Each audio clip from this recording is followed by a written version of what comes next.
Maharashtra TV news, आवाज सर्वसामान्यांचा। Breaking news. Mahur तहसील कार्यालय मार्फत मतदार जनजागृती कार्यक्रम संपन्न। दिनांक 25 जानेवारी रोजी जिल्हाधिकारी तथा जिल्हा निवडणूक अधिकारी राहुल कर्डिले, उपजिल्हा निवडणूक अधिकारी राजकुमार माने, मतदार नोंदणी अधिकारी किनवट तथा सहाय्यक जिल्हाधिकारी झेनिंग चंद्रा दोनथला तथा तहसीलदार मतदार नोंदणी अधिकारी अभिजित जगताप यांच्या मार्गदर्शनाखाली 16व्या राष्ट्रीय मतदार दिनानिमित्त बस स्थानक माहूर येथे तहसील कार्यालय माहूरच्या वतीने मतदार जनजागृतीच्या अनुषंगाने कार्यक्रम घेण्यात आला।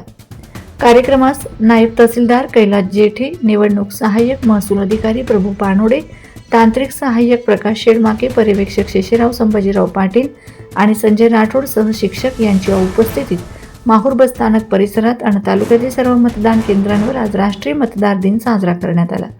वंदे महाराष्ट्र टीव्ही मीडिया प्रतिनिधी अनिल बंगाळे, नांदेड।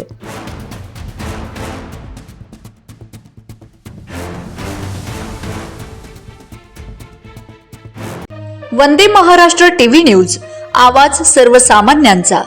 अशाच नवनवीन बातम्या पाहण्यासाठी आमच्या चॅनलला सबस्क्राइब करा, बेल आयकॉनला क्लिक करा।